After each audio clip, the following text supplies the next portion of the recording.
Hello friends, કેમ છો બધા? શ્રેણિક 12 સાયન્સનું એક અગત્યનું ચેપ્ટર આપણે પૂર્ણ કરીને આવ્યા. હવે આપણે આગળ વધીએ.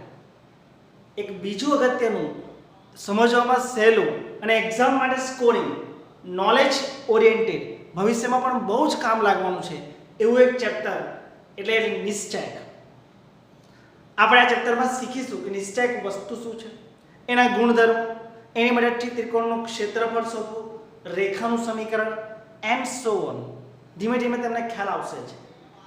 તો આજના પ્રથમ લેક્ચરમાં આપણે શીખીશું કે નિશ્ચયક શું છે અને એના મૂલ્યોની કિંમત, 2/2 નિશ્ચયકનું મૂલ્ય, 3/3 નિશ્ચયકનું મૂલ્ય કઈ રીતના શોધાય. બરાબર? નોટ પેન લઈને બહુ જ કોન્સન્ટ્રેશન સાથે આ પહેલા લેક્ચરમાં જોડાઈ જાઓ, કારણ આ લેક્ચરમાં જે વાતો શીખવાના છે એ તમને આવડશે તો બાકીના લેક્ચર તમને ઈઝી લાગશે. અને જો નહીં ધ્યાન આપશો, નહીં પ્રેક્ટિસ કરશો તો આગળના લેક્ચર સમજાશે નહીં, કારણ કે બેઝિક આ છે. ચલો, શ્રેણિકની વ્યાખ્યા યાદ કરીએ. ઘટકોની ચોરસ અથવા લંબચોરસ ગોઠવણી, એક અરેન્જમેન્ટ, જેને આપણે શ્રેણિક કહેતા હતા. તો એમાં ચોરસ શ્રેણિક જો આવે કોઈ પણ કક્ષાવાળો, 2/2, 3/3, તો એને આપણે એક ચોક્કસ કિંમત વડે દર્શાવી શકીએ, ચોક્કસ વેલ્યુ વડે દર્શાવી શકીએ. તે ચોરસ શ્રેણિકને સંલગ્ન જે પેલી ચોક્કસ વેલ્યુ છે, ચોક્કસ કિંમત છે, અનન્ય કિંમત છે, એને આપણે નિશ્ચયક કહીશું. ડિટર્મિનન્ટ, એનું ઇંગ્લિશ થાય ડિટર્મિનન્ટ. ભવિષ્યમાં આપણને ખ્યાલ આવવો જોઈએ. ડિટર્મિનન્ટ એટલે નિશ્ચયક. આમ ચોરસ શ્રેણિક કોઈ પણ કક્ષાવાળો, એને અનન્ય કિંમત જે છે એને આપણે કહીશું ડિટર્મિનન્ટ, નિશ્ચયક. એટલે મિત્રો, નિશ્ચયક એટલે મગજમાં એક સિમ્પલ વેલ્યુ, સિમ્પલ સમજ એ રાખવાની, નિશ્ચયક એક મૂલ્ય છે, એક કિંમત છે, એક આંકડો છે. બરાબર? ચાલો, કોઈ ચોરસ શ્રેણિક એ છે, A B C D, તો એનો જે નિશ્ચયક છે એને આપણે કઈ રીતે દર્શાવીશું? નિશ્ચયક હંમેશા બે સ્ટ્રેટ લાઈનમાં દર્શાવીશું.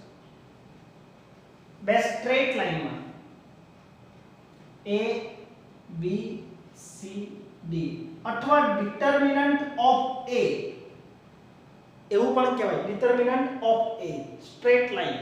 એને ઘણીવાર ડેલ્ટાના સિમ્બોલથી પણ એનસીઈઆરટીમાં દર્શાવવામાં આવે છે. ક્લિયર? સિમ્બોલ જોઈએ. નિશ્ચયકમાં ઘટકો હંમેશા બે સ્ટ્રેટ લાઈનમાં લખવામાં આવે, A B C D. Determinant of A, નિશ્ચયકનું મૂલ્ય, ડેલ્ટા એટલે પણ નિશ્ચયકનું મૂલ્ય. ક્લિયર? ચાલો આગળ વધીએ આપણે.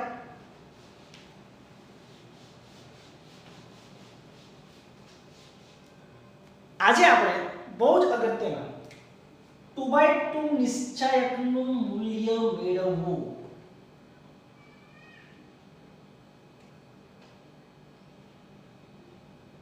એ શીખીશું. તો નિશ્ચયક લઈ લો, delta A B C D. Clear?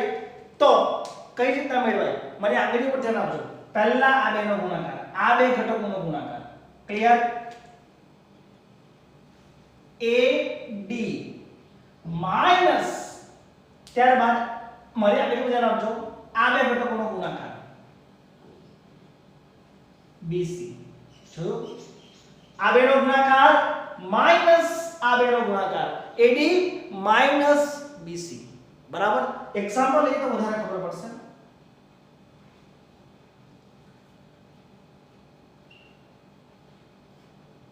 Clear? મારે આ નિશ્ચયકનું મૂલ્ય મેળવવું છે તો કઈ રીતે મેળવાય? આ બેનો ગુણાકાર 5 ગુણ્યા 2 10 માઈનસ 4 ગુણ્યા 1 4, તો 6. આ નિશ્ચયકનું મૂલ્ય થશે 6. જોયું ને? સહેલું છે ને શોધવાનું? હજુ આપણે 2-3 એક્ઝામ્પલ ગણીશું, કારણ કે મૂલ્ય શોધતા મને પરફેક્ટ આવડવું જ જોઈએ. પાયો છે આ નિશ્ચયકની બિલ્ડિંગનો પાયો છે, કારણ કે દરેક ટાઈપમાં મૂલ્ય શોધવાનું તો આવશે જ. બરાબર? ચલો લખી લો, યાદ રાખજો AD માઈનસ BC. હવે 2-3 એક્ઝામ્પલ ગણીએ આપણે 2/2 નિશ્ચયકના મૂલ્ય આધારિત. Example number 1 2 -1 4 5. Example number 2 delta cos minus sin cos. For more practice, for more perfection, ફરીવાર આપણે ધ્યાન આપે નિશ્ચયકના મૂલ્ય પર કઈ રીતે શોધવાનું. આ બેનો ગુણાકાર 5 ગુણ્યા 2 10. એકવાર માઈનસ લખી જ દેવો શરૂઆતના તબક્કામાં, ત્યારબાદ ડાયરેક્ટ કરશો ચાલશે.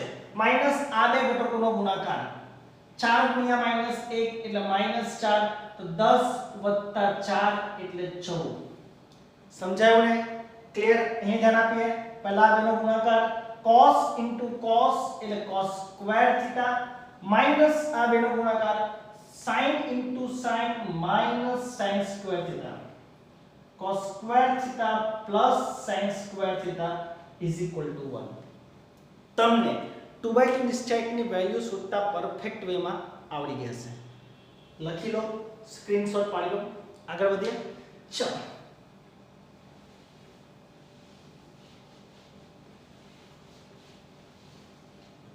હવે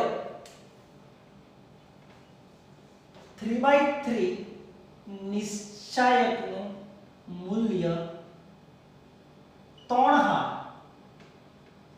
અને 3 કોલમ. આ ચિત્રમાં આપણે બે જ પ્રકારના નિશ્ચાયકનો અભ્યાસ કરીશું, 2/2 અને 3/3. પણ એ શોધતા પહેલા તમને નિશ્ચાયકનું ચિહ્ન વિતરણનું નોલેજ હોવું જોઈએ. નિશ્ચાયકનું ચિહ્ન વિતરણ બહુ અગત્યની વાત છે. ક્લિયર? 3/3 નિશ્ચાયક એટલે 3 ગુણ્યા 3 9 ઘટકો આવશે. તો 9 ઘટકોના પોતાના સ્થાનના અલગ ચિહ્ન છે. જો યાદ રાખવાનું છે ઇઝી વેમાં, વિકર્ણ પર હંમેશા પ્લસ, અગ્ર અને પ્રતિબંધ એ સ્થાનનું ચિહ્ન પ્લસ. ક્યાં આંકડો પ્લસ માઈનસ ગમે તે આવી શકે છે, પણ એ સ્થાનનું ચિહ્ન પ્લસ, બાકી બધે માઈનસ. એ રફી રાખી રાખું છું હું, plus plus plus plus plus plus minus minus minus. Clear? વિકર્ણ પર પ્લસ, બાકી બધા સ્થાન પર માઈનસ. ક્લિયર? બરાબર? એક્ઝામ્પલ લઈને બહુ જ અગત્યનું 3/3 નિશ્ચયકનું મૂલ્ય કઈ રીતના શોધાય બહુ જ પ્રેમથી, ધીમેથી, હળવેથી શીખીશું, કારણ કે આ આવડવું બહુ જરૂરી છે. ક્લિયર? આ ચિહ્ન વિતરણ લખી લો, મગજમાં ફિટ કરો કે વિકર્ણો પર પ્લસ સ્થાન આવશે ચિહ્ન અને બાકી બધે માઈનસ. ઘટકો કોઈ પણ આવી શકે છે, આ રિપીટ. ક્લિયર? કે ત્યાં પ્લસ જ ઘટક આવે એવું નથી, આ સ્થાનનું ચિહ્ન છે. બરાબર? ચાલો, આનું મૂલ્ય શોધતા પહેલા તમને આ આવડવું જરૂરી છે. ચાલો, એક્ઝામ્પલ નંબર 1. ક્લિયર?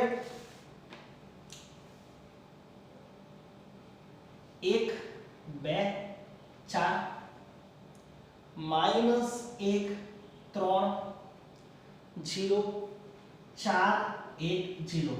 મારે આ 3/3 નિશ્ચયકનું મૂલ્ય શોધવું છે. ક્લિયર? ધ્યાન આપજો બરાબર. કઈ રીતના શોધાય? નિશ્ચયકનું મૂલ્ય સર્વપ્રથમ પહેલી રો, બીજી રો, ત્રીજી રો, પહેલી કોલમ, બીજી કોલમ, ત્રીજી કોલમ, કોઈ પણ એક રો અથવા કોલમની મદદથી શોધી શકાય છે. પણ શરૂઆતના સ્ટેજમાં આપણે ફક્ત ને ફક્ત પહેલી રો નો ઉપયોગ કરીશું. બરાબર? ચાલો, પહેલી રો ધ્યાન આપજો. પહેલી રો ના ઘટકો 1 બ્રેકેટ, 2 બ્રેકેટ, 4 બ્રેકેટ. બહુ જ લાઉડલી તમે સમજાવું છું. એ ઘટકો લખવાના. જો યાદ કરો, ચિહ્ન જુઓ, 1 પર પ્લસ છે એટલે પ્લસ રાખવાનું, બ્રેકેટ છોડો ત્યારે. 2 પર માઈનસ છે તો આગળ ચિહ્ન માઈનસ, બ્રેકેટ. અને 4 પર પ્લસ છે. ક્લિયર? ખબર પડે છે? 1 અને 4 વિકર્ણ પર આવે છે એટલે પ્લસ અને પ્લસ જ રાખીશું. જ્યારે આપણે જે રો કે કોલમનો ઉપયોગ કરે છે 2, તો 2 પર ત્યાં વચ્ચે માઈનસ આવે છે તો એ માઈનસનો ઉપયોગ કરીશું. બરાબર? ચલો, જે એક ના જે બ્રેકેટમાં તેમાં કઈ રીતે કામ કરવાનું છે, એ જે રોમાં આવે છે, એ જે કોલમમાં આવે છે એને હાઈડ કરી દો. એને તમે હાઈડ કરશો એટલે 2/2 નિશ્ચયક નિર્માણ થશે. 3 0 1 0 આપણે શોધીએ છીએ રીતના જ 3 ગુણ્યા 0 એટલે 0 માઈનસ 1 ગુણ્યા 0 એટલે 0 0 માઈનસ 0 સમજાય છે ક્લિયર 2 એ જે રો ને કોલમ એટલે બીજી કોલમ રો પહેલી રો ને તો હાઈડ કરવાની જ છે પહેલી રો ની મદદથી શોધીએ છીએ હાઈડ કરીએ જે ઘટકો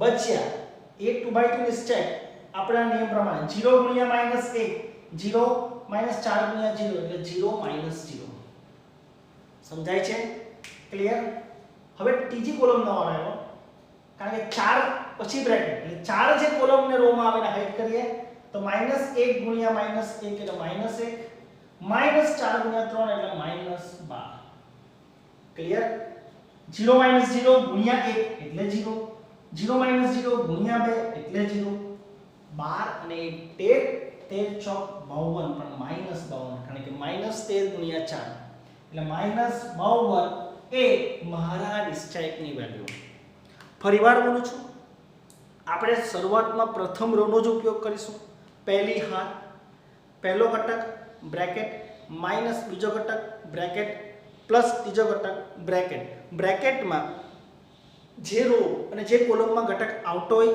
જે રો અને જે કોલમમાં ઘટક આવતો હોય એને હાઈડ કરો એને હાઈડ કરશો એટલે ઓટોમેટિક 2/2 નિશ્ચયક નિર્માણ થશે એની વેલ્યુ બ્રેકેટમાં લખવી ક્રમશઃ સમજાય છે વાત હજુ એક એક્ઝામ્પલ આપણે જોઈશું બરાબર છે તો જ કારણ કે એમાં પરફેક્શન આવવું બહુ જરૂરી છે ક્લિયર એક્ઝામ્પલ નંબર 2 ધ્યાન આપીએ આપણે એક્ઝામ્પલ નંબર 2 રકમ લખતો જાવ મારી સાથે 2 3 5 6 0 4 1 5 7 બરાબર ઓકે ચાલો ધ્યાન આપવાનું મારે આ ઘટકનું મૂલ્ય શોધવું છે હું પ્રથમ રો નો જ ઉપયોગ કરીશ ક્લિયર પહેલી હારની મદદથી તો પહેલી હારમાં આવતા ઘટકો 2 પછી બ્રેકેટ તો 2 ને હું હાઈડ કરી દઉં 0 આ બેનો ગુણાકાર માઈનસ આ બેનો ગુણાકાર 20 સમજાય છે હવે બીજા સ્થાન પર જઈએ બીજા સ્થાન પર ત્યાં માઈનસ આવે છે એટલે ઓલરેડી આપણે ચિહ્ન માઈનસ આપવું પડશે ક્લિયર અને આ -3 તો છે એટલે -3 કાળજી રાખવાની શરૂઆતમાં ડાયરેક્ટ ગણવાનો પ્રયત્ન ન કરવો બીજી કોલમ હાઈડ કરો અને પહેલી રો તો ફિક્સ જ છે હવે જે બે ઘટકો દેખાય છે 6 4 1 -7 એને 2/2 7 6 -42 -4 * 4 બરાબર છે પ્લસ હવે ત્રીજો ઘટક 5 તો 5 એટલે ત્રીજી કોલમને હાઈડ કરવાની જે દેખાય છે 6 0 1 અને 5 6 5 30 -0 આ સિક્વન્સમાં માઈનસ આ બધી પેલી બાજુ જેને 2/2 શોધીએ છે બરાબર ચલો 0 -20 એટલે -20 -40 માઈનસ પ્લસ 3 42 -40 ક્લિયર 30 0 એટલે 30 5 150 ક્લિયર કેલ્ક્યુલેટ લઈએ આપણે -40 6 તાલી 18 3 ચોક 12 અને 138 પ્લસ 150 ક્લિયર -40 પ્લસ 12 એટલે આપણો જે જવાબ આવશે એ -28